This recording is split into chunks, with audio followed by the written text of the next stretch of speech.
as gender-based violence uses the United Nations definition of gender-based violence, which recognises it as a function of gender inequality. That's an abuse of male power and privilege, and that women and girls experience violence and abuse because they are women and girls. The strategy doesn't exclude men, it condemns all forms of violence and abuse, but recognises that particular forms of violence are disproportionately experienced by one gender and require a strong strategic focus. And this is embedded in the Scottish Government and COSLA's Equally Safe strategy for Scotland. And domestic abuse as controlling and coercive behaviour was criminalised by the Domestic Abuse Scotland Act 2018, which came into force in April 2019, and reflects the lived experiences of women and children and young people, and bridges the gap in addressing controlling behaviours that was not covered by existing offences and crimes. So sorry, I'm just trying to share my next slide, which was not happening.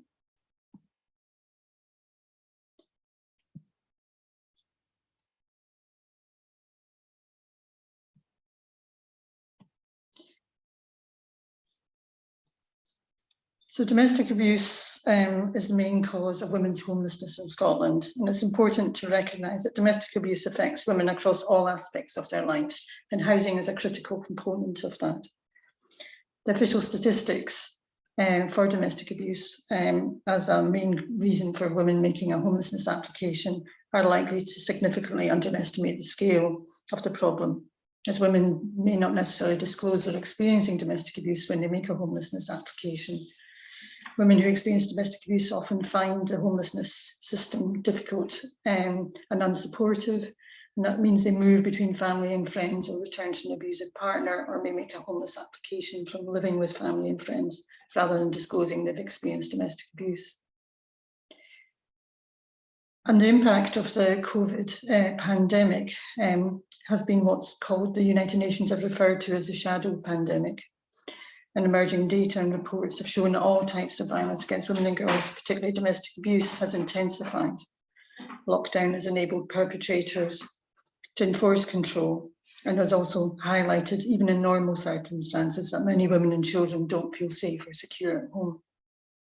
And that's certainly been an experience of our members working across Scotland, and for the National Domestic Abuse Helpline, which has experienced surges in calls and is still working at over capacity currently, as are our members who have long waiting lists for support services. Refuges are working at capacity.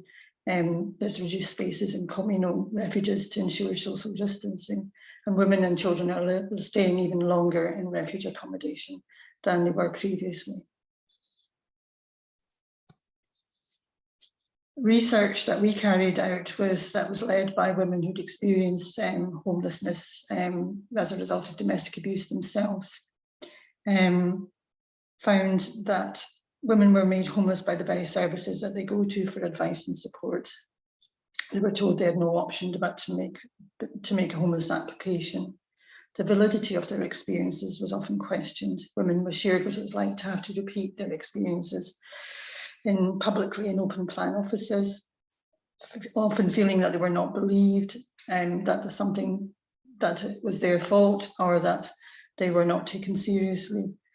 And staff responses to the research also demonstrated that they didn't necessarily believe that women were victims of domestic abuse.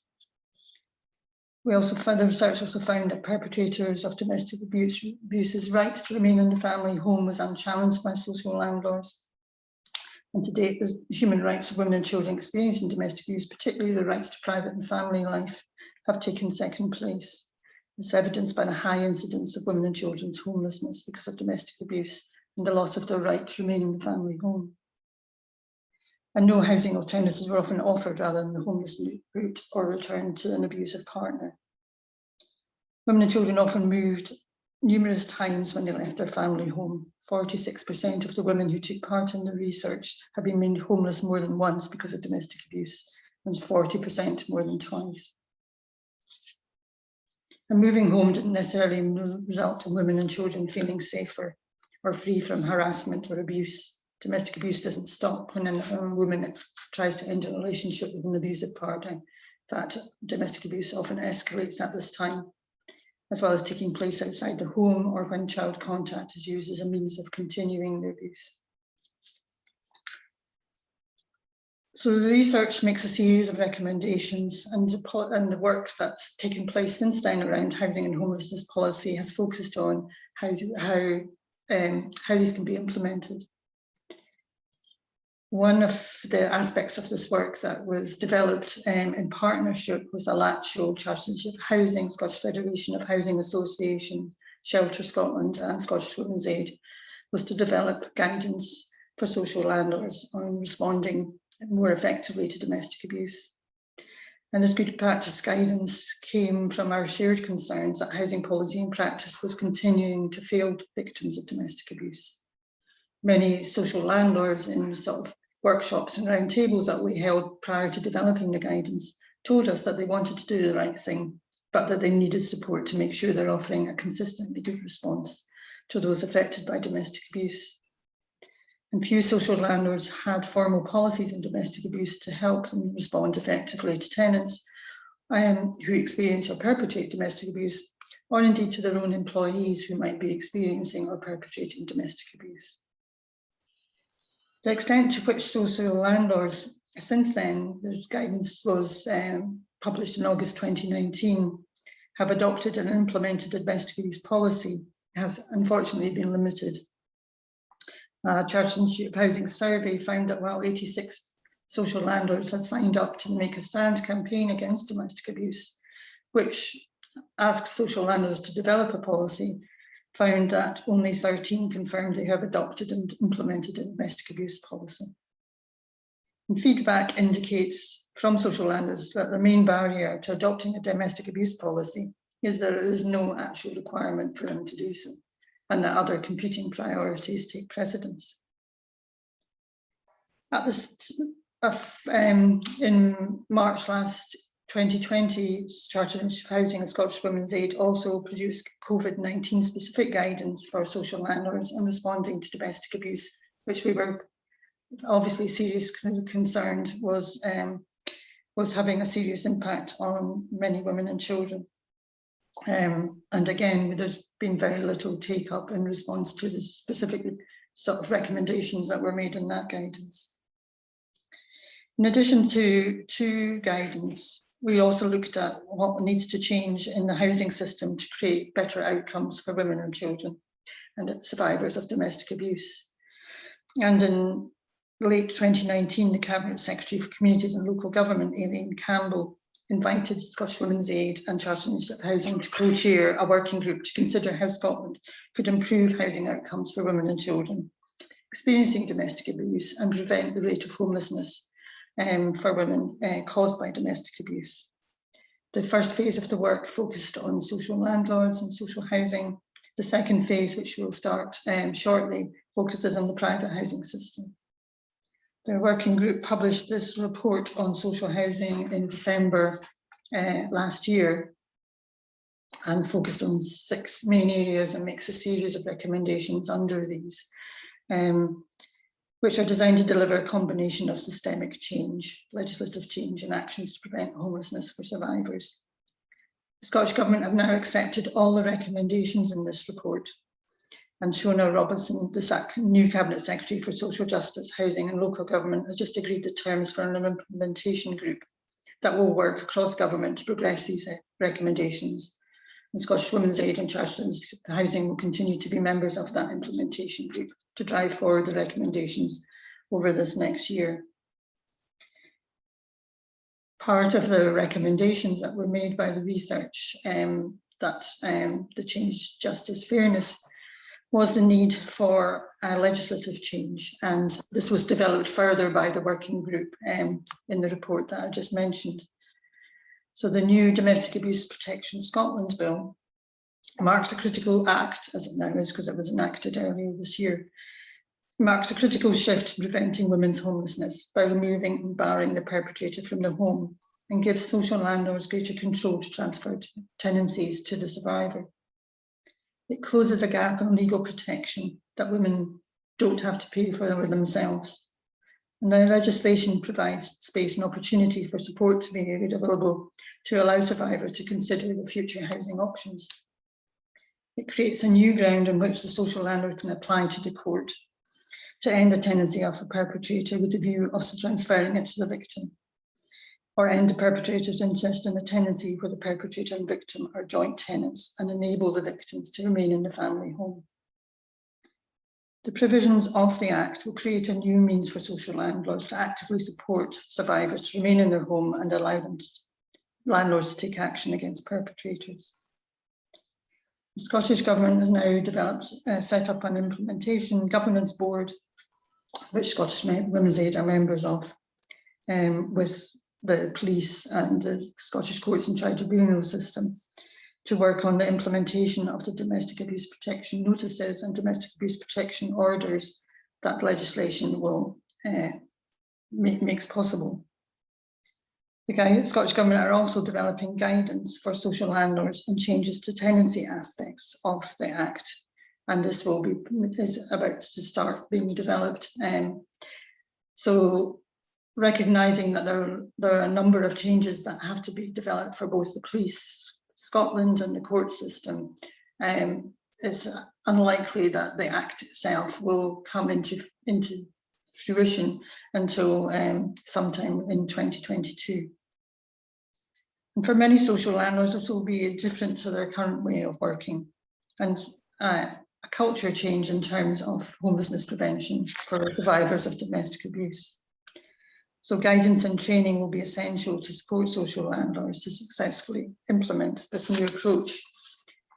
And I think in getting ready for these changes and for other changes that are forthcoming in terms of incorporation of the right to adequate housing, incorporation of the Convention on Elimination of Discrimination Against Women, which the Scottish Government are committed to in the next Parliament, will mean a different approach is needed to look at how to better support survivors of domestic abuse and prevent homelessness for women and children experiencing domestic abuse in Scotland.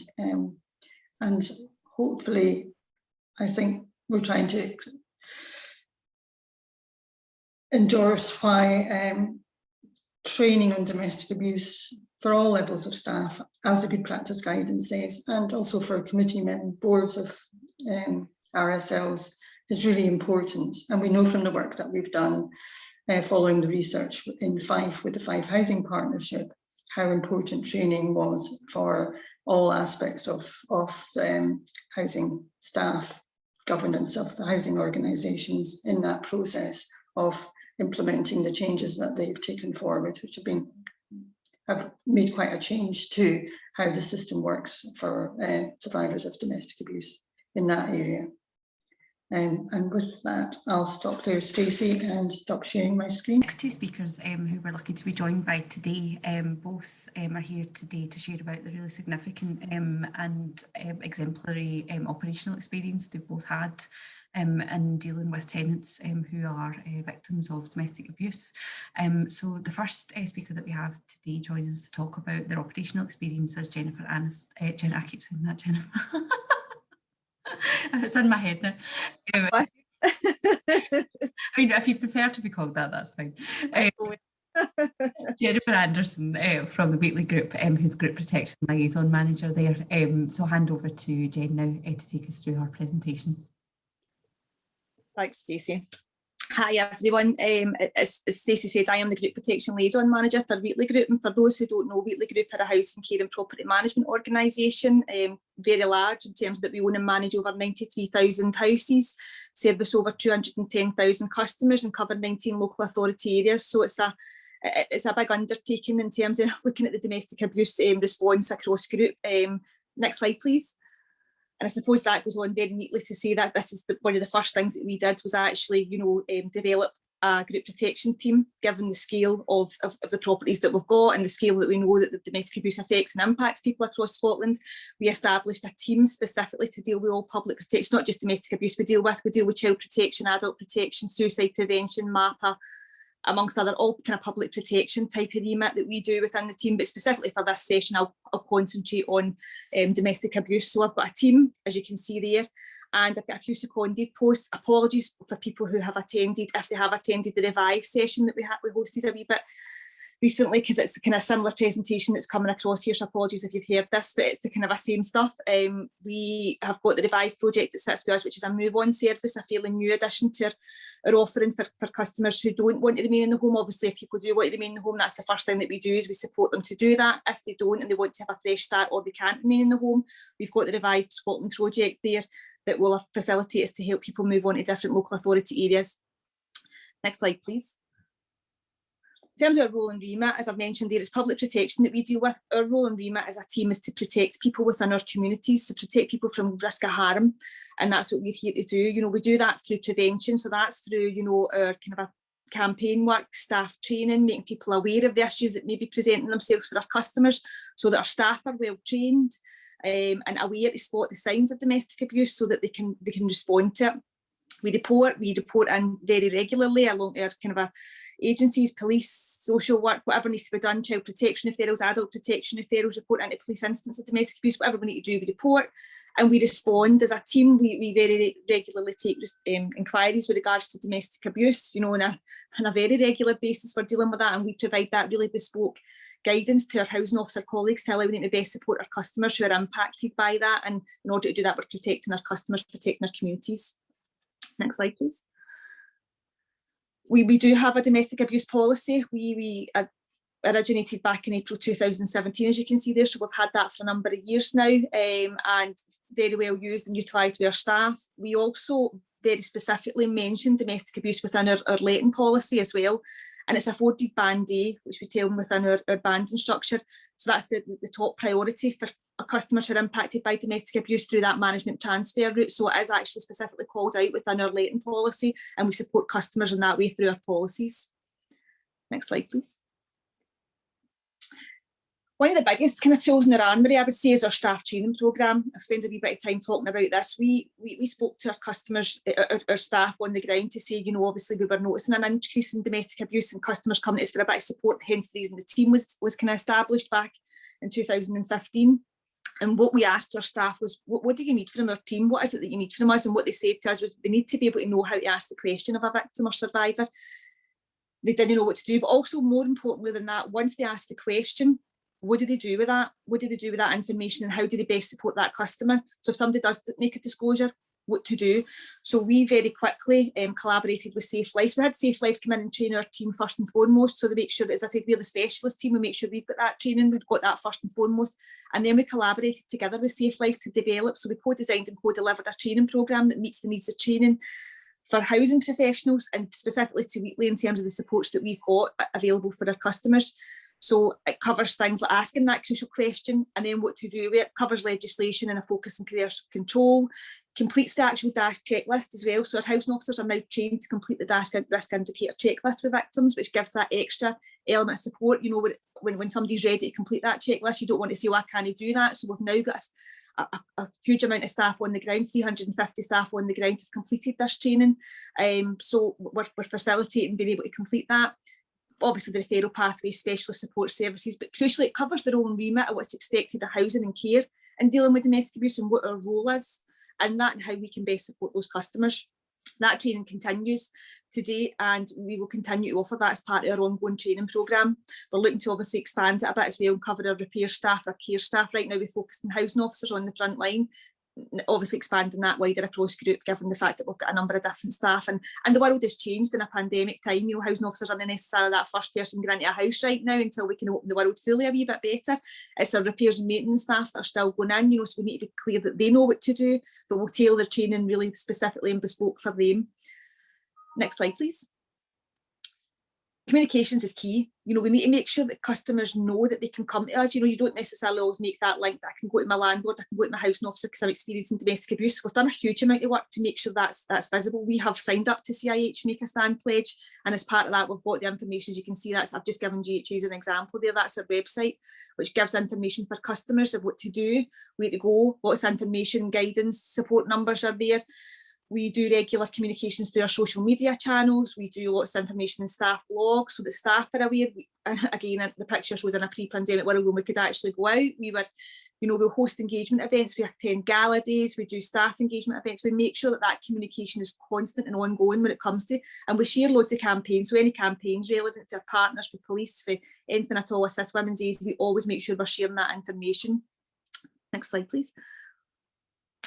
Partnership working, we couldn't do what we do without partnership working. It's absolutely key and crucial in terms of what we do. So we're very well tied into places like the domestic abuse investigation units. And as I said at the start, we cover 19 local authority areas. So we're making sure we're not just tied into one area, we're tied into every area with customers to make sure that that information sharing is happening between us. Women's Aid, we work really, really closely with Women's Aid, a fantastic support there and a fantastic partnership that we've got with Women's Aid. We meet the Women's Aid locally. I sit on a lot of different groups with Women's Aid, CEOs for Edinburgh, Glasgow, Dumfries and Galloway, right across the whole gambit where we've got, we communicate really regularly with them. The guys on the ground who attend the MARAC meetings, which I'll go on to next, very close with our Women's Aid colleagues as well. We also attend a lot of Women's Aid training, which is absolutely fantastic training, and we make sure that we as a group know that we can access that training, and my team are very well trained in all things kind of Women's Aid. We make sure we're regularly attending those things. Assist, coach support teams, everything, any partnership that we need to have to support a victim of domestic abuse or a survivor, we will absolutely make that partnership, make that link. Next slide, please. I kind of touched on there, you know, in terms of the different meetings that we sit at. I sit at quite a few strategic meetings. My team, one of whom is on the call here just now, we sit at the kind of operational meetings. So we're invited along to the Glasgow MARAC meetings. We tie into Dumfries and Galloway MARAC meetings. We can tie into any area where we've basically got a kind of a stock footprint that we will make sure that we're referring into those. We sit on suicide core groups, so Choose Life training groups, locations of concern groups for suicide prevention, you know, so we make sure the Violence Against Women partnerships, we make sure we're on all those really key strategic and round the right tables to best support our customers. Child protection committees, adult protection committees, all that side of things. So we're tied into them in all our areas that we're got a stock footprint, as I'd said. Next slide, please. We've got a huge amount of wraparound support options that were available for customers who are victims of domestic abuse. So one of the main ones I'll kind of touch on there, I can let you see them, but we've got a home safety service called Safe and Secure. So if there's any victims there, we can make sure they get a kind of bespoke tailored visit from the home safety team, and they can assess the property and see what products are required, whether that be a smart doorbell, door braces, window alarms, door alarms, personal safety alarms, anything that they're needing for that perspective. We'll make sure we tailor it to the person. We can also do crime prevention surveys in partnership with our police colleagues who are on secondment within the organisation. We've got a community improvement partnership. And again, we can do crime prevention work and make sure that the property is as safe as it could be. Do we need security lighting? Do we need extra, you know, with perpetrators hiding in bushes? So again, our net service would come into the team there. We need to cut the bushes back because with the perps hiding in there, you know, access to food vouchers, access to furniture, tenancy support services, welfare benefits advice, abuse advice. Fire safety is a big one. You know, we do get a lot of arson threats when we're sitting at the MARAC meetings. So right away we'll get the fire safety team out there to do a fire safety assessment and make sure the products there are followed. Fire guard, door guards, letterbox guards and stuff like that to make sure that we can minimise that risk for the victim and money advice. Next slide, please. That's just a kind of a wee idea of what our group protection team page looks like. That's our staff intranet site. So we make sure staff are well switched on and well attuned to what information that they need. So we've got lots of useful information there in all our key areas that we work on, guidance documents, special services. So all the Women's Aid numbers will be there. Everything that they need right across all the different areas will be there. Our policies will be there, latest news updates, key contacts, whatever our staff need in the world of group protection will be contained on that site. And as always, they can contact us at any point. They do so regularly. So just gives them a quick and easy reference guide. Next slide, please. Just finally, to kind of finish off, you know, we make sure that we are tied into local strategic engagement at local and national level. So if there's anything going on in terms of that, we make sure that we are tied in. We make sure that we're embracing the kind of recommendations and implementing them where that we can, and make sure that we're really, really well tied in. With obviously one of them there that you can see the trauma programme as well. So I'm the National trauma champion for the organisation, so we make sure obviously that we're delivering a trauma-informed service as well, you know, equally safe, it runs through everything that we do. So we're very well tied into all the kind of the strategic approaches across Scotland. And that is me. That's a quick whistle-stop tour of all things that we do. I'm sure there's a million more, but that's the kind of the key things that we do. I'll now hand over to Michelle Meldrum, who joined Berwickshire as Chief Executive earlier on in this year. Michelle worked in her previous kind of roles in the northeast of England, was involved in a lot of kind of groundbreaking activity. So we are really pleased that Michelle was able to join us today to talk a bit more about that. Thanks, Michelle. Thanks, Stacey, and it's great to be here today, and thanks for the opportunity just to share some thoughts and experience around domestic abuse, and in particular the housing sector's response. So in the time that I have, I'm just going to try and cover 4 key areas. So next slide, Karen, please. Thanks. The importance of leadership in the area of domestic abuse, attitudes and culture, why we should get involved, and what the role of housing providers can be. And obviously Jennifer's just set out some of that really well in her presentation. So if we just start off with leadership, you know, as leaders in the social housing environment at the moment, we've got a lot to think about. You know, regulation, existing homes, investment, new homes, increased complex needs on customers, digital services, governance, the list goes on and on and on. And, you know, what we try and do is make sense of all of those priorities after considering our regulatory and statutory requirements, customer feedback, our budgetary pressures, value for money and so on. And then we attempt to develop our corporate plans and business plans and so on, articulating a clear vision and ambition and aims and actions. And I think the challenge that I would put out to leaders is kind of, I wonder how many of our plans in the sector demonstrate a clear vision and ambition around our contribution to the domestic abuse agenda. How many of our boards are cited on this issue, are trained on this issue, and bought into any commitments or actions around domestic abuse. So I think it's been mentioned previously there, as with anything, if you don't have the buy-in from the top, it's unlikely much will happen. And I think as leaders, you know, we are responsible for driving this, driving the vision, the ambition, the resources and the culture, and domestic abuse should very much be part of that, in my opinion.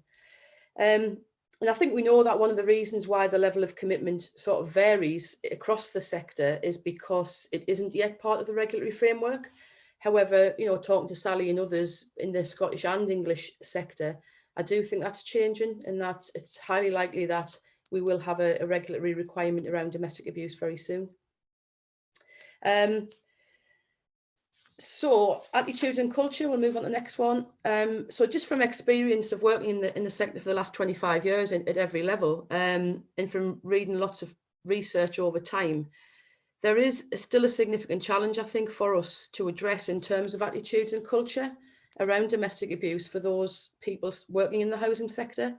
And my former colleague, Kelly Henderson, who I know Jo knows very well, recently completed her PhD.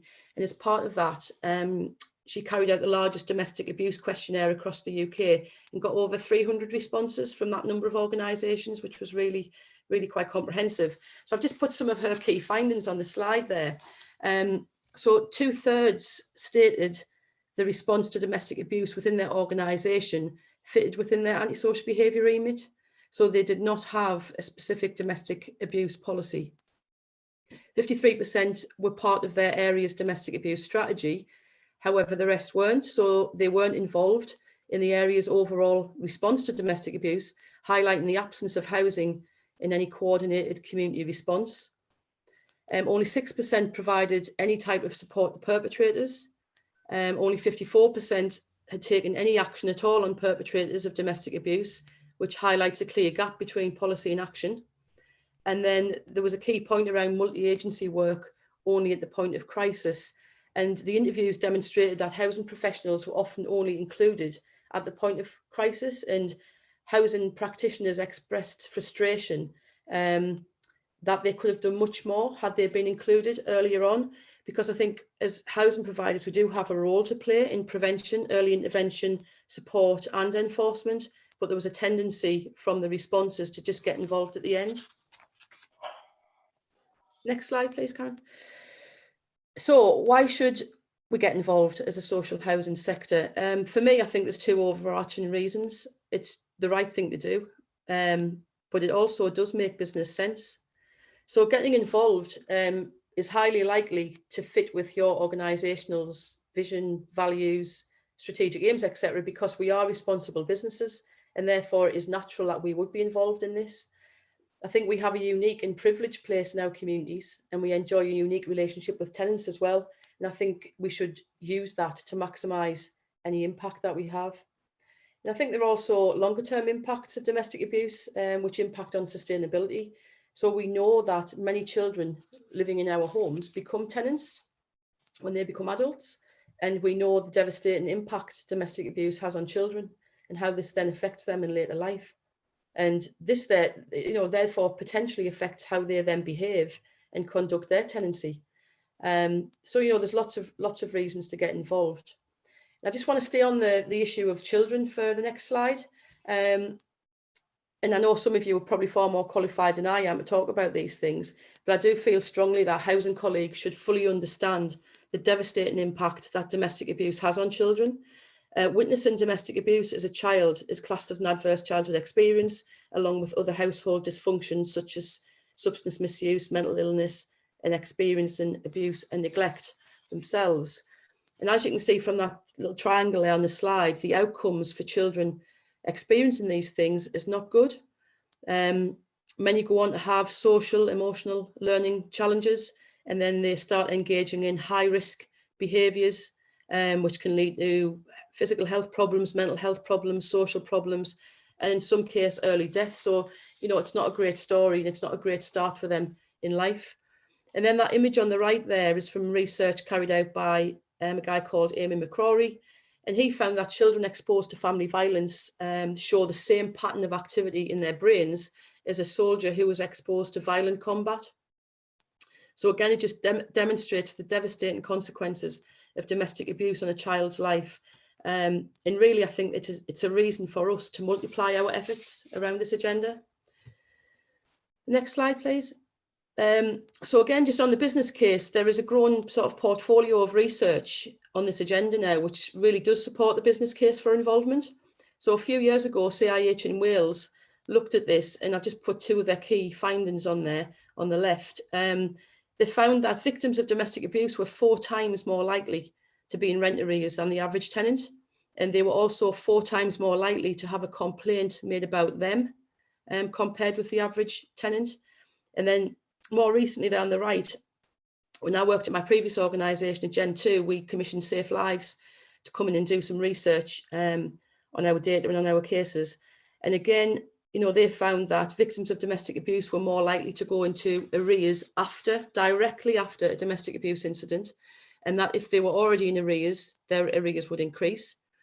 We did some analysis of the emergency out of hours service, and we compared the domestic abuse cohort with the standard tenant cohort, and we found that the out of hours services were used by 17% of the domestic abuse cohort, compared with 7.5% of the standard tenant base. And then what we did was we gave them all of the SOR codes on repairs, and we understand which SOR codes are could be associated with domestic abuse. Clearly, it's not to say all of them will be, but they analysed all of those repair categories. For example, bathroom door locks, punch holes in doors and in walls, broken windows, etc. And what they found was that 21% of all repairs potentially were associated with domestic abuse. And then just some repair analysis at the bottom there. So again, overall repair costs for the domestic abuse cohort, they on average had 13 repairs costing £1,200 compared to the non-domestic abuse cohort, which had 10 repairs costing £860. So some clear kind of financial challenges there around why we should get involved and how actually it does make business sense. And then I just think in terms of, the role of housing, obviously there's a myriad of reasons to get involved, as we've talked about, but I've just set out sort of 4 key ones here, which again have been spoken about briefly. So leadership and influence, as I've said, leading and influencing this agenda at all levels. So nationally in partnership with others, locally getting involved in all relevant local partnerships, strategic and operational, and within our own organisations as well, in terms of ensuring we have a clear direction, policy, procedures, and training in place for both colleagues and customers, so customers understand what our practice is as well. Staff training, talked about that a little bit. Jennifer set out some of the great stuff they're doing. And I think, you know, the obvious one is around spotting the signs. So everybody can do this at relatively cheap cost, about what are the clear signs to look for, and then how do you report that safely. And then in the case of Wheatley and others who have specialist resources, then obviously specialist training is appropriate in terms of their dedicated roles. And then resourcing, it's creating that capacity to get this right. So it's articulating how we'll use our resources to support this agenda. And I think that reinforces our commitment as well. And if we get that right, that balance of resource, and it does support the core housing services as well, because we know that, you know, an outcome of domestic abuse is tenancy failure. So it makes sense for us to drive resources into preventing that happening. And then finally, professional challenge. So if we train and support and empower our front line to challenge decisions which they feel aren't right, we can really make a huge difference. And I just want to reference a case from my previous organisation that really stays with me. We had a tenancy which there was a mother and a boyfriend, and they had 8 children living there between them. And the housing officer was really concerned because of poor housekeeping. There was obvious signs of drug use, excess alcohol consumption, domestic abuse, etc. The children's ages range from being a baby, a few months old, to late teenage years. They were all really withdrawn, or the opposite. There was a couple of them really, really eccentric and extrovert. All the signs were there that was something not right. So the housing officer made initial referral to social services, who did their assessment, and they had some involvement with the family for a few months, and then they NFA'd the case. And the housing officer didn't agree with this, and, you know, felt very passionately about those children in that household, and kept regular contact and regular home visits, etc., gathered the evidence they needed to say that this is just not right. So they then escalated the matter to myself and the senior team, and then we put in a formal professional challenge to social services to say, we want this case looking at again. Yes, we're not experts, but you don't need to be, in terms of recognising when children and others are at risk. Anyway, cutting a long story short, those children were removed from that household, and the subsequent investigations confirmed that there was sexual abuse, domestic abuse, child neglect, substance misuse from both the adults and the children. And, you know, it was just if that housing officer hadn't felt so passionate about this case, those kids would have ended up staying in that household. Now, at least the younger ones would now have a chance being placed with their foster carers. Obviously, the older ones had a load of complex needs and complex problems, but I've shared this story really just to show the power of the front line. If they feel confident and empowered to challenge the decisions of other professionals, and it really demonstrates the impact that they can have, because, you know, this is everybody's business. And then I think the last slide is just really to say about our colleagues. So, you know, domestic abuse is no respecter of wealth, no respecter of position in society. You know, many high-profile celebrities have shared their stories of domestic abuse over the years. You've got Rihanna, Mel B, Mariah Carey, etc., just to name a few. Given the statistics, we know that some of our colleagues will be experiencing domestic abuse right now. And, you know, organisations, as well as having a customer approach, really should have a colleague approach, so colleagues understand how they can be supported through a difficult time like domestic abuse. And I think there's a number of sort of things that we can do to help that. And I've just put a few on the slide. So have our policy, a clear statement of what we're there to do, have regular leadership and management briefings, making sure it's on the agenda, regular communication to colleagues. We've talked about domestic abuse champions right across the organisation. So colleagues have a choice of who they can talk to. It doesn't have to be HR. It doesn't have to be their manager. It could be somebody on the same level as them, just whoever they feel comfortable with. Obviously offering free legal and financial advice, and if relevant, connecting to a specialist caseworker as well, as we would do with a customer case. So I think I'll just sort of leave that at that. I'll just finish off with the pledge, CIH pledge. I'm sure you're all aware of it. 4 quite simple commitments. But if those 4 simple commitments were acted on across the sector, I think that collective impact could be significant. So if you haven't signed up to that, I would recommend you do, and obviously not just sign up to it, but actually act on it, because like I say, collectively we can make such a difference. Okay, I'll leave that there, Stacey. Thank you very much, Michelle. That was really great to hear about kind of the experience and certainly kind of your advice for others kind of in similar positions. Just to close off the session today, as I mentioned at the start, SVHA in partnership with Scottish Women's Aid will be offering some training sessions later this month and next month, which will go into some of the issues that we've discussed here today in more detail. So I'm now going to hand over to Jodie from Scottish Women's Aid, who will be supporting with that training to give us a bit of a preview of what will be involved in those sessions. Thanks, Jodie. Hiya, I'm just aware of time for everyone, and I know you'll be keen to get off and possibly get to other meetings, so I'm not going to keep you here with a big massive presentation, but just building on the work that my colleague Jo has been talking about today, the work, I suppose the work of the Women's Aid movement across Scotland, and like the research and the work that Jo's been doing, we have developed a large kind of suite of training around domestic abuse in a housing context. So I have got a presentation, but I'm just going to show you the one slide. I'll just get this to so that you can all see it properly. Can everyone see that okay? Cool.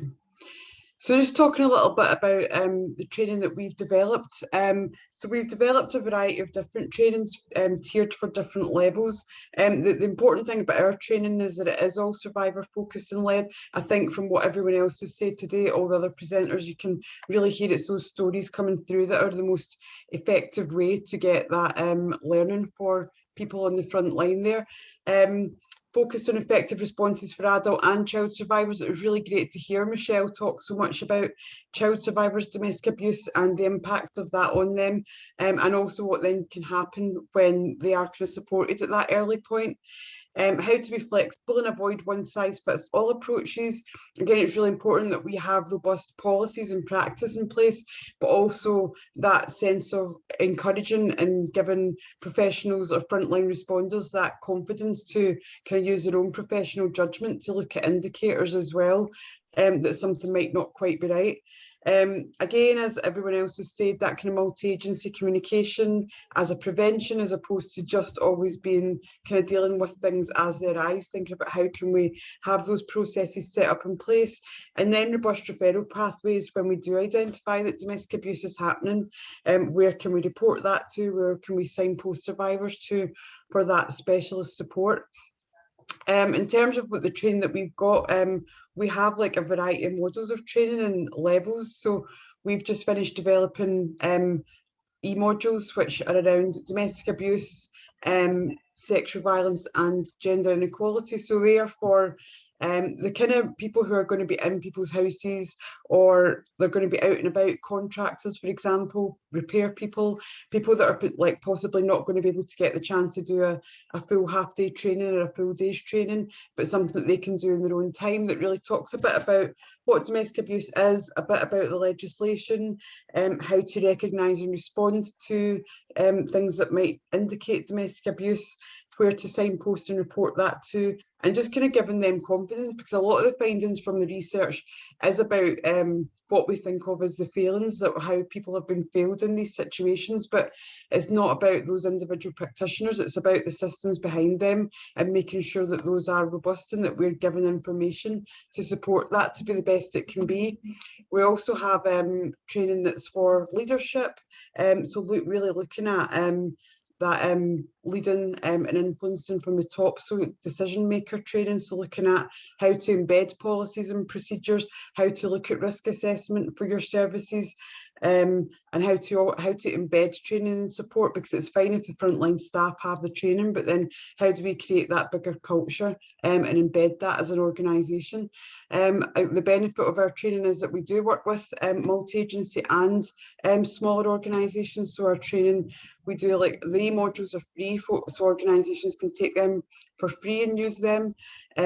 Then we have like multi-agency training, so you can send a couple of members of staff onto some of our training with other professionals, or we can come and do bespoke training for your organisation or your teams. It could be a small team, or it can be at that decision maker level as well. So whatever your need as an organisation is, all our training is, like I said, survivor focused. It's from survivors' voices, and like Michelle, she had a really good case study there. I think when we can tell people's stories and show the difference of that positive impact intervention and impact, that's the best way to show people how they can make a big difference.